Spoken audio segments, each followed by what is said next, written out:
नमस्कार दोस्तों, स्वागत है आपका स्टडी फॉर सिविल सर्विसेज में। वीडियो को पूरा देखिए। कोई भी आपका फीडबैक है, कोई सजेशन है, तुरंत वीडियो में कमेंट करके जरूर बताइए। अच्छा लगे तो वीडियो लाइक जरूर कर लीजिए और ऐसे वीडियो लगातार फ्री में पाने के लिए चैनल को तुरंत सब्सक्राइब कर लीजिए और बेल आइकन को जरूर टैप कर लीजिए ताकि आगे भी सारे वीडियो आपको मिलते रहे। यूट्यूब में फॉलो करते हैं तो प्लीज ये वाला फ्री टेलीग्राम चैनल जरूर ज्वाइन कर लीजिएगा। सारे नोटिफिकेशन, सारे अपडेट यहीं पे आते हैं, ध्यान रखिएगा। स्टडी फॉर सिविल सर्विसेज का कोई भी पेड ग्रुप अगर आपको ज्वाइन करना है तो सिर्फ 85648053096960860894834455 यही नंबर है हमारे, सिर्फ जहां पे कॉल या व्हाट्सएप कर सकते हैं।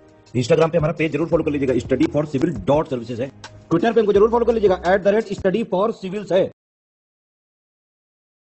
Hello everyone, welcome you all to study for civil services. आज की हमारी डेट है 12 जून और 12 जून के हमारे इम्पोर्टेंट आर्टिकल्स को हम लोग यहाँ पे देख लेते हैं।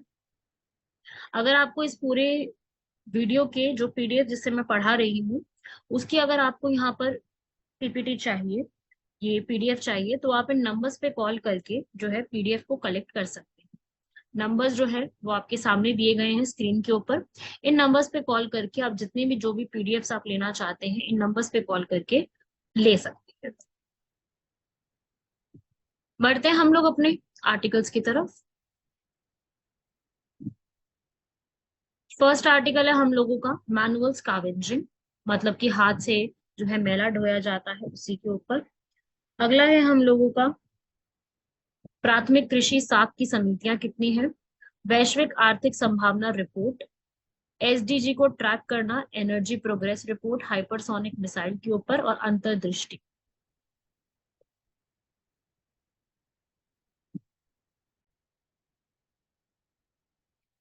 तो अभी भाई हाथ से जो मैला ढोने की एक प्रथा चलती आ रही है, ऐसा अभी हालिया में एक रिपोर्ट आई है सामाजिक न्याय मंत्रालय की। उस रिपोर्ट के अकॉर्डिंग देश में केवल 66% ही ऐसे जिले हैं जहाँ पे मैला ढोने की जो है प्रथा मुक्त है। अगर देखो भाई 766 जिलों को यहाँ पे देखा गया तो उसमें से 508 ही ऐसे जिले हैं जहाँ पे मैला ढोने की प्रथा जो है वो खत्म हो चुकी है। ये सर्वे 2013 और 2018 में किया गया था, वहां पर ये पहचान की गई थी। और देश में पिछले 3 साल 2019 से 22 में मैला ढोने से किसी की मौत नहीं हुई है, ऐसा इन्होंने पूरा सर्वे निकाला है। वर्तमान में खतरे का विषय केवल सीवर और मलकुंड की सफाई का खतरनाक कार्य ही बताया गया है। मैनुअल स्कैवेंजिंग का मतलब होता है कि सीवर और मलकुंडों से मानव बल को हाथ से हटाने की प्रथा, जिसमें क्या होता है कि सभी लोग आते हैं जो वहां पे खाई, रेलवे पटरी वगैरह को साफ करने में जो है होते हैं। असल में तो वैसे ये सफाई जो पूरी है ये बैन करी गई है, प्रतिबंधित की गई है। सफाई कर्मचारी नियोजन का निषेध और उनका पुनर्वास अधिनियम 2013 के तहत अगर ऐसा कभी भी कोई पाया जाता है तो उसको 2 साल या फिर 1 लाख की सजा हो सकती है। क्योंकि अभी क्या होता है कि इससे जुड़ी हुई ना डेथ बहुत ज्यादा होती है। पार्लियामेंट के सेशन में ये बताया गया है अभी, लेकिन अभी फिलहाल के लिए ये बताया गया सामाजिक न्याय मंत्रालय ने कि पिछले 2 वर्षों में लगभग हर संसद सत्र में ये बताया गया है कि देश भर में मैला ढोने के कार्य के दौरान कोई भी मृत्यु नहीं हुई है। इस दौरान जितनी भी मृत्यु होती है उसका कारण क्या होता है कि भाई सीवर और सेप्टिक टैंकों में सफाई को खतरनाक कार्य जो माना ही जाता है, तो उसके हिसाब से यहाँ पर मैला ढोना और जो है सफाई में खतरनाक कार्य करना दोनों अपने आप में अलग अलग बातें होती हैं, दोनों अलग अलग तरीके की चीजें होती हैं। अधिकारियों के अनुसार मंत्रालय के आदेश पर सीवर की सफाई के खतरनाक कार्य और हाथ से मैला ढोने के कार्य को आपस में भिन्न जो है वो माना जाना चाहिए। डिस्ट्रिक्ट जो है यहाँ पर मैला धोने की प्रथा से मुक्त है। देश भर के कुल 508 जिलों ने खुद को मैला ढोने से मुक्त यहाँ पर घोषित कर दिया गया है और उनका पुनर्वास के लिए भी यहाँ पर किया गया है, जिसके अंदर इस योजना के अनुसार 58,000 जो है सेवर कर्मचारियों में से जो है प्रत्येक को 40,000 का एक मुश्त नकद भुगतान दिया गया है। मैला ढोने के पुनर्वास के लिए स्वरोजगार योजना जो वर्ष 2007 में भी शुरू की गई थी। तो अभी ये रिपोर्ट आई है इसलिए हमारे लिए ये इम्पोर्टेंट हो जाएगा। और ये सारी चीजें जो है आपके लिए इम्पोर्टेंट है, ये सारी चीजें आप इसमें पढ़ लीजिएगा। हाल फिलहाल में ये चीजें सरकार ने भी की है, जैसे सरकार ने एक स्कीम स्टार्ट की है, ये हमारे प्रीलिम्स के लिए इम्पोर्टेंट हो जाएगी कि कौन सी स्कीम स्टार्ट की गई है। नमस्ते स्कीम। नमस्ते स्कीम 2022 में शुरू हुई थी, जिसमें जितने भी यहाँ पर असुरक्षित सीवर और सेप्टिक टैंक की सफाई की जाती है उन प्रथाओं को यहाँ पर क्या कर दिया जाएगा, समाप्त कर दिया जाएगा। नमस्ते स्कीम की फुल फॉर्म है national action for mechanised sanitation ecosystem, मशीनीकृत स्वच्छता पारिस्थितिक तंत्र के लिए राष्ट्रीय कार्यवाही करना। ठीक है भाई, तो ये एक इम्पोर्टेंट है, इसको भी आप लिख लेना एक बार इसको। ये था हमारा फर्स्ट आर्टिकल। और यूपी में, तमिलनाडु, हरियाणा, दिल्ली, काफी ज्यादा जगह पे ये महिला होने की जो समस्या है वो काफी ज्यादा देखने को मिली है। ठीक है। तो इस सब से ना मतलब आपके एग्जाम में सीधा सीधा कोई ना कोई सवाल बन सकता है, तो आप लोगों के लिए इम्पोर्टेंट है कि आप इसको सीधा पढ़ के जाइए। ठीक है। तो ये वाला जो पूरा टॉपिक होगा ना, ये टॉपिक हमारे प्रीलिम्स के लिए इंपॉर्टेंट होगा। जीएस के पेपर वन के लिए तो होगा ही होगा, लेकिन प्रीलिम्स के लिए पढ़िएगा इसको, मेंस से मत जोड़िएगा। ठीक है। हाँ, बाकी अगर मेंस के लिए जो टॉपिक होंगे उसमें कौन सा सब टॉपिक आता है, किस तरीके से है, वो मैं आपको धीरे धीरे करके साथ साथ इन्फॉर्म कर दूंगी कि कौन सा टॉपिक किसके साथ आप इंटीग्रेट कर सकते हैं। तो ये रिपोर्ट थी, इस रिपोर्ट को हम लोगों ने पढ़ा। बाकी रिपोर्ट में मेंस एग्जाम में सवाल नहीं बनेगा। ठीक है। चलिए, अगला प्रश्न है हम लोगों का, प्राइमरी एग्रीकल्चरल क्रेडिट सोसाइटी मतलब प्राथमिक कृषि साख की समितियां। प्रधानमंत्री ने देश भर में प्राकृतिक कृषि साख समितियों को प्रधानमंत्री भारतीय जन धन औषधि केंद्र खोलने की अनुमति देने से निर्णय की सराहना की है।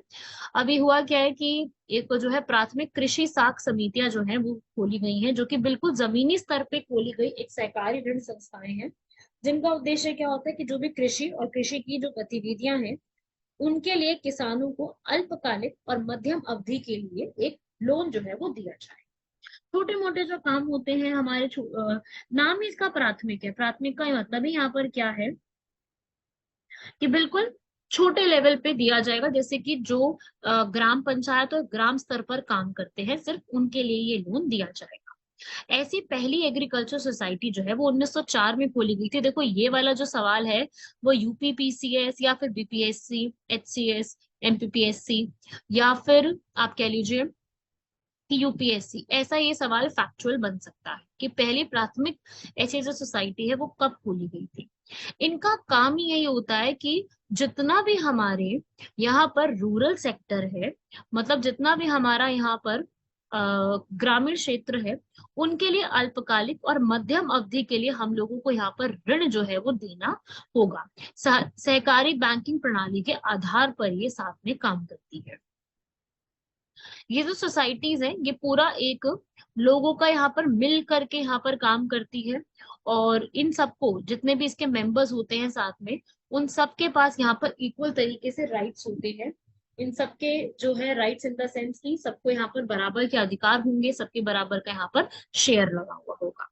ये विलेज लेवल पे सोसाइटी होती है, जो कि तीन टीयर, जो तीन यहाँ पर त्रिस्तरीय यहाँ पर जो पूरी सरकार है उनके साथ मिलकर के काम करते हैं। इन समितियों को क्रेडिट को राज्य सहकारी बैंकों से यहाँ पर जो है साथ में हस्तांतरित किया जाता है, राज्य के जितने भी बैंक होते हैं। ये जो कोऑपरेटिव सोसाइटी है इसमें जो है अच्छे खासे यहाँ पर लोगों को इलेक्टेड किया जाता है, विलेज यहाँ पे पूरा देखता है। और कभी कभी जो है अल्पकालिक ऋण या जिस फसल ऋण के रूप में उसको दिया जाता है उसे जो है फसल ऋण, क्रॉप लोन के रूप में जाना जाता है, जिससे जो फार्मर्स होते हैं वो सीड्स, फर्टिलाइजर, सारी चीजें यहाँ पे खरीद पाते हैं। और जो ये बैंक होते हैं ये अपना 60% ब्याज पर अपना पैसा देते हैं, जिसे 3% केंद्र सरकार, 2% राज्य सरकार द्वारा सब्सिडी के रूप में भी भरा जाता है। ठीक है। तो इसमें से कुछ अच्छा खासा अमाउंट जो है वो जो सरकार ही दे देती है, राज्य की सरकार। ठीक है भाई। इनका काम यही है कि अपने सदस्यों को लघु और मध्यम अवधि के लिए ऋण को प्रदान करना, केंद्रीय वित्तीय एजेंसी से पर्याप्त धनराशि को ऋण के रूप में प्राप्त करना, कृषि प्रयोजन के लिए किराए पर ली गई हल्की मशीनरी की जो है आपूर्ति पूरी चेक करना कि भाई जितनी जितनी आपूर्ति उनको हो, यहाँ पर सब लोग यहाँ पर सेविंग्स करना सीखे, और साथ ही साथ जो भी उनकी यहाँ पर सीड्स, फर्टिलाइजर्स, इंसेक्टिसाइड्स, केरोसिन है, इन सब की जो भी आवश्यकता होती है उसको हमेशा पूरा किया जा सके। ठीक है। तो ये सब इनका काम है। अब इनको जो है डिजिटलाइजेशन भी काफी ज्यादा कर दिया गया है ताकि हर व्यक्ति लोन ले सके। वर्नाकुलर लैंग्वेज, वर्नाकुलर लैंग्वेज का मतलब क्या होता है, लोकल लैंग्वेज को प्रमोट किया गया है। लोकल लैंग्वेज से सीधा तात्पर्य ये होता है कि जो लोकल पीपल होंगे ना वो भी यहाँ पर जो इसकी पूरी बातें होंगी वो सब कुछ सीख सकते हैं, समझ सकते हैं। वो ये पूरा समझ जाते हैं कि भाई जो भी लिखी गई बातें हैं वो किस प्रकार से हैं, कैसे हैं, क्या क्या चीजें हैं, वो सारी बातें लिखी हुई लोग समझने लगते हैं। ठीक है। तो इस प्रकार से आपको एक ये वाला भी आर्टिकल याद रखना है, इम्पोर्टेंट है ये, मतलब अभी हाल फिलहाल में है तो थोड़ा सा एग्जाम में बन सकता है, इनका रोल हमसे पूछा जाता है।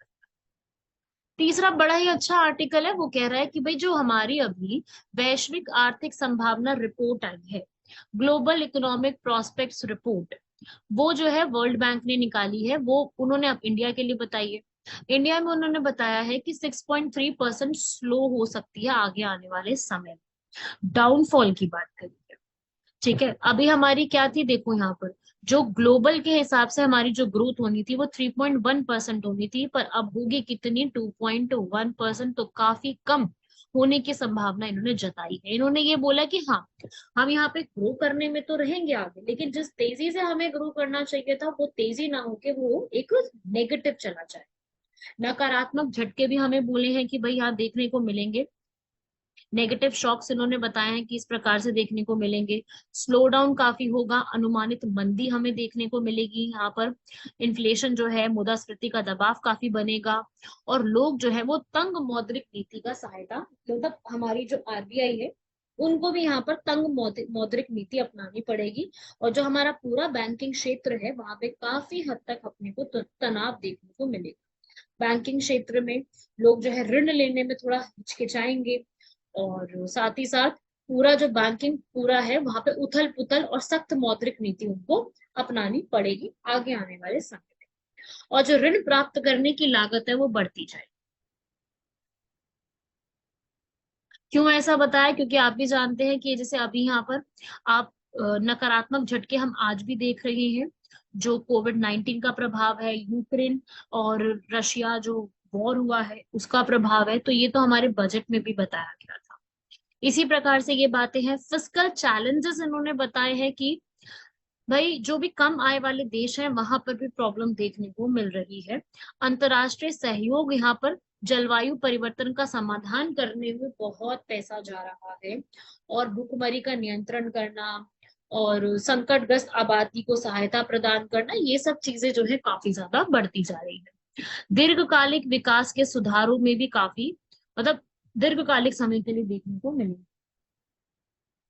इन्होंने इस पूरे रिपोर्ट में ये सारी बातों को समझाया है, और ये बताया है कि इंडिया के अलावा जो हमारा पूर्वी एशिया है और पैसिफिक और यूरोप है, उस एरिया में काफी ग्रोथ देखने को मिल सकती है, थोड़ा सा वहां पर ग्रोथ हो सकता है।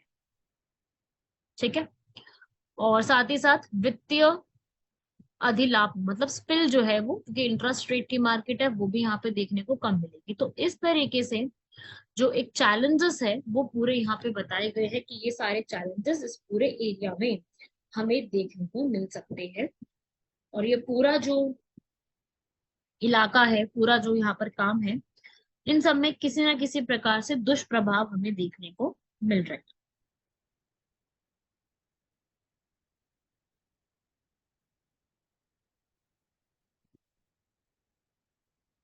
अगला आर्टिकल है हम लोगों का SDG 7 को ट्रैक करना। ठीक है, एनर्जी प्रोग्रेस रिपोर्ट 2023 आई है, SDG सस्टेनेबल डेवलपमेंट गोल्स।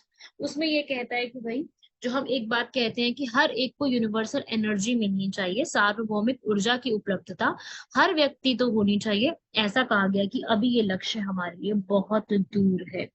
अभी ये लक्ष्य हम लोगों ने प्राप्त नहीं किया है कि हर एक व्यक्ति को सार्वजनिक ऊर्जा जो है वो मिलेगी।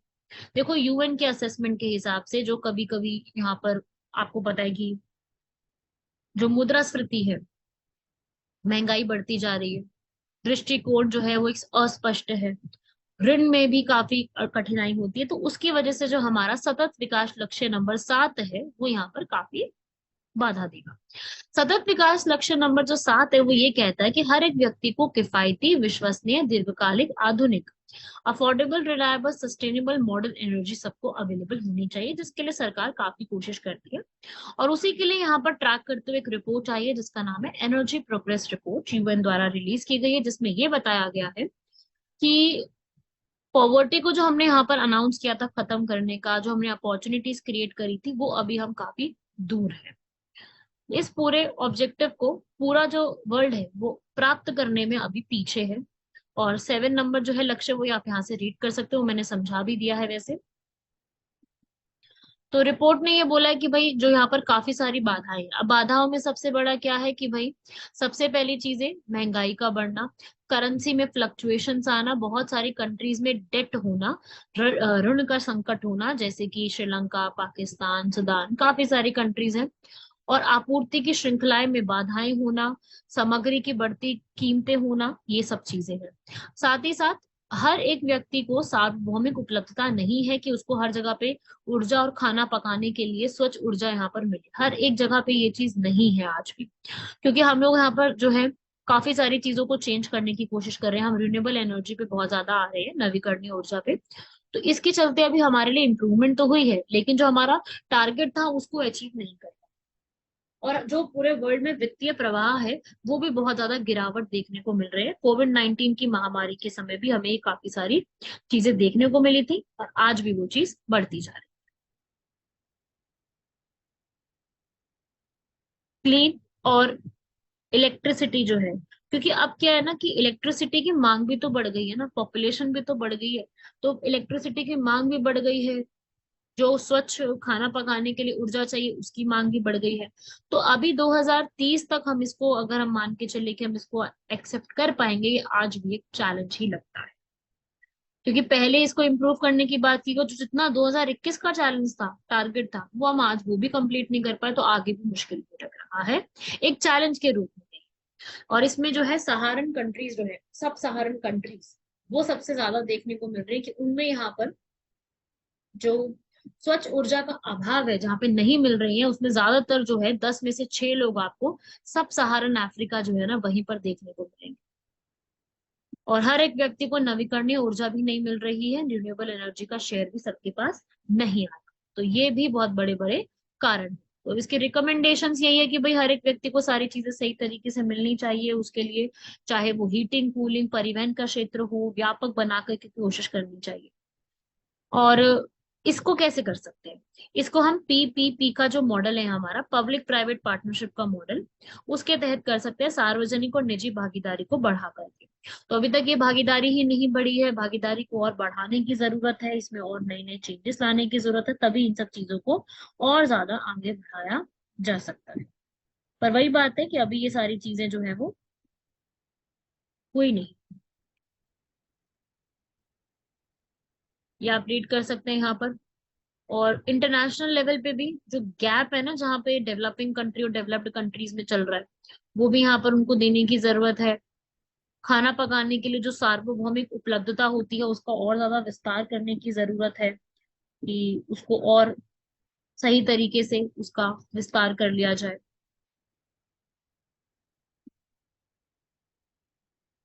ठीक है भाई, यहाँ पर ये सब चीजें जो देखी गई हैं वो मैंने आपको रिपोर्ट के तहत बताया है।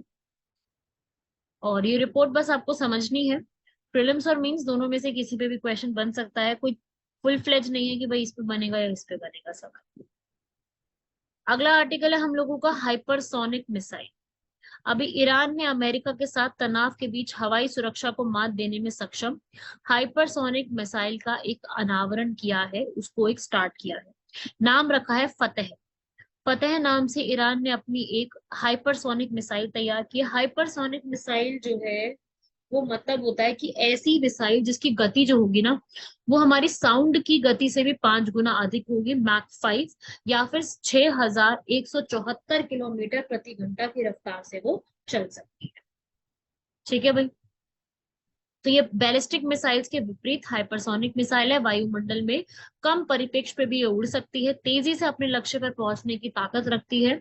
और ये जो है दो तरीके की होती है मिसाइल, एक हाइपरसोनिक ग्लाइड मिसाइल और एक hypersonic cruise missile. Hypersonic glide में क्या होता है कि आप अभिष्ट लक्ष्य तक पहुंचने से पहले एक रॉकेट से प्रक्षेपित किए जाते हैं, जबकि क्रूज मिसाइल में अपने लक्ष्य की ओर प्रक्षेपित होने के दौरान ऑक्सीजन युक्त वातावरण में कार्य करने पर आप स्क्रैम जेट इंजन का इस्तेमाल करते हैं। ये वाली जो पूरी एनर्जी है, ये पूरी जो हाइपरसोनिक मिसाइल है, ये काफी जो है लॉन्ग रेंज के लिए काम आती है। बहुत दूर दूर तक के जो हमारे टारगेट होते हैं उनके लिए किया जाता है। और इंडिया के पास ऑलरेडी अभी ऐसी मिसाइल नहीं है। यूएस, रशिया, चाइना इस चीज में टॉप करते हैं, जबकि Australia, India, France, Germany, Japan भी ऐसी टेक्नोलॉजी बना रही है। इंडिया ने अपना मैक 6 का स्क्रैमजेट इंजन लॉन्च भी किया है इसी हाइपरसोनिक मिसाइल को टेस्ट करने के लिए। ठीक है भाई, तो ये नाम क्या है? फतेह, इसको याद रखिएगा। ये पूछा जा सकता है कौन सी मिसाइल है, किसने इसका अनावरण अभी हाल फिलहाल में किया है। लास्ट आर्टिकल है हम लोगों का अभी, अंतर्दृष्टि।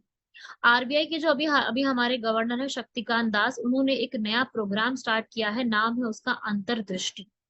मतलब क्या होता है कि अंतर्दृष्टि का मतलब क्या है? पूरी एक दृष्टि प्रोवाइड करेगा जिसके माध्यम से केंद्रीय बैंक को प्रासंगिक मापदंडों को कैप्चर करके वित्तीय समावेशन की प्रगति देखने के लिए एक दृष्टि प्रदान की जाएगी, जिसमें हर एक लोकल लेवल पे भी लोगों को आगे जो है इंक्लूड किया जाएगा। जो लोग अभी फाइनेंशियल लेवल पर एक्सक्लूडेड है, मतलब जिनका बहिष्कार है, जिनको अभी इस्तेमाल करनी नहीं आती हैं चीजें, उनको भी इंक्लूड किया जाएगा एक बड़ी सी अप्रोच करके, जिसका नाम है अंतर्दृष्टि। फाइनेंशियल इंक्लूजन का, वित्तीय समावेशन का अर्थ होता है कि आप हर एक व्यक्ति को, जो जितने भी पेमेंट सिस्टम होते हैं ना हमारे, चाहे सेविंग अकाउंट्स है, क्रेडिट कार्ड है, डेबिट कार्ड है, सारी की सारी इंश्योरेंस, इन सब चीजों को बता सके, हर एक को प्रोवाइड कर सके, ताकि आप जितने इनिशिएटिव, देखो इनिशिएटिव तो बहुत सारे हैं, कमी नहीं है इनिशिएटिव की, कमी है इनिशिएटिव को बताने की। भारत के अंदर इनिशिएटिव्स की बिल्कुल भी कमी नहीं है कि ये होना चाहिए या वो होना चाहिए। इनिशिएटिव हमारे पास भरे हुए हैं, लेकिन उनको लागू कैसे करना है, लोगों तक पहुंचाना कैसे है, उसकी कमी। तो उसी के लिए अंतर्दृष्टि प्रोग्राम को शुरू किया गया है, समझे सभी लोग? तो ये एक इंडेक्स भी निकाला गया है इसी के लिए, जिसमें हम सारे सेक्टर्स को मिला करके इसको आगे इम्प्रूव करने की कोशिश करें। ठीक है भाई, बढ़ते हैं हमारे लास्ट आर्टिकल की तरफ, जो है काकाहोवा डैम। असल में अभी काकाहोवा डैम जो है वो यूक्रेन में बना हुआ है। ये काकाहोवा डैम जो है ना, अभी बड़ा ज्यादा न्यूज में था, नाइपर या निप्रो नदी पे बना हुआ है, दोनों सेम नाम है।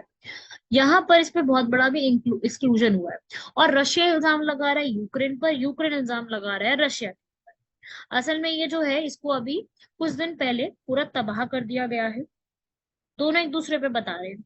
ये डैम असल में 1956 में बनाया गया था निप्रो नदी के ऊपर, ताकि वहां पर जो है यूक्रेन के हिस्से में इलेक्ट्रिसिटी को जनरेट किया जा सके। और ये जो है, ये पूरा डैम जो है यहाँ पर क्रीमिया को भी पानी सप्लाई करता है। और अभी दोनों एक दूसरे पे इल्जाम लगा रहे हैं खूब ज्यादा। अब यहाँ पे क्रीमिया जो है, जब 2014 में रशिया ने यूक्रेन के क्रीमिया के इस हिस्से को अपने अंडर कर लिया था, तो वहां पर जो इस एरिया का जो ये डैम है, काकोहोबा डैम, और यहाँ का एक न्यूक्लियर प्लांट जिप्रोहिजिया, वो दोनों के दोनों रशिया के पास चले गए थे। और आपको पता है कि इसके ऊपर तो काफी ज्यादा यहाँ पर इशू चल ही रहा है, तो अभी इसको डिस्ट्रॉय किया गया। दोनों ही एक दूसरे पे इल्जाम लगा रहे हैं कि ये डिस्ट्रॉय जो है वो किसने किया है। रशिया कह रहा है यूक्रेन ने ये स्ट्रैटेजी अपनाई है, यूक्रेन कह रहा है रशिया ने करा है। तो ये पूरा एक डैम जो है ये काफी ज्यादा न्यूज में चल रहा है। बाकी देखो, ये सारी स्टेटमेंट ठीक लिखी गई है, सो ये आप याद रखिएगा। इंपॉर्टेंट डैम है, 30 मीटर लंबा डैम है ये, और 1956 में बनाया गया था। नदी का नाम हमारे लिए इम्पोर्टेंट है, और काफी बड़ा रिजर्वॉयर भी बना हुआ है इसका। यूक्रेन ने पहले इसको बोला है कि भाई इसका जो डैम यहाँ पर पूरा बताया गया है, ये मतलब रशिया के टेररिस्ट को यहाँ से चले जाना चाहिए। इस तरीके की न्यूज जो है वो काफी सारी चली, और कुछ रशिया के ऑफिसर्स ने जो है वो यूक्रेन को ब्लेम करा इसके ऊपर। ठीक है, तो इस तरीके से ये एक बातें जो है वो निकल के आई है डैम के ऊपर। तो डैम न्यूज में आ गया, इसलिए इसके ऊपर मैंने क्वेश्चंस दिए और आपको इंफॉर्मेशन प्रोवाइड करी। ठीक है भाई, लास्ट क्वेश्चन है हम लोगों का एक पेंटिंग के ऊपर, जिसे हम कहते हैं बाघ प्रिंट। अब बाघ प्रिंट जो है वो मध्य प्रदेश में काफी ज्यादा चलता है। मध्य प्रदेश का धार जो एक जिला है ना, वहां पर अच्छी खासी है। बाघ प्रिंट का नाम बाघिनी नदी से आया है, जो वहां पर पास में फ्लो करती है। ये एक तरीके की ऐसी प्रिंटिंग होती है जो कपड़े के ऊपर एक छपाई सी जो है वो की जाती है, अलग अलग चीजें बना करके कॉटन सिल्क के कपड़ों के ऊपर। और इसको जीआई टैग भी मिल चुका है, geographical indication tag. Block printing सुना है ना, उस तरीके की यहाँ पर प्रिंटिंग की जाती है, जिसमें ज्यादातर जो है रेड कलर के डिजाइन हो गए, या आप कह लो कि ज्योमेट्री के कुछ डिजाइन हो गए, वो सब बनाए जाते हैं, और लोग उसको खूब ऐसे कपड़ों को पहनना पसंद करते हैं। जो रिवर है बाघिनी, वो फ्लो करती है, इसलिए इसका नाम क्या पड़ा है, बाघ प्रिंटिंग, वहां से ये नाम। तो ये मध्य प्रदेश में काफी पॉपुलर है, जीआई टैग भी इसको मिल चुका है, इसीलिए इससे जो है सवाल आपका बन सकता है। भौगोलिक संकेतक, ठीक है भाई, इस चीज को याद रखिएगा, और एग्जाम में आ सकता है इसके ऊपर। इस चीज से ये सारी चीजों को, इंफॉर्मेशन को आप लोगों को याद रखना है, ये सारी कुछ लिख लीजिएगा इसको, यहाँ तक कंप्लीट करना। बाकी मिलते हैं आप लोगों से नेक्स्ट लेक्चर में, तब तक के लिए धन्यवाद, शुक्रिया, जय हिंद।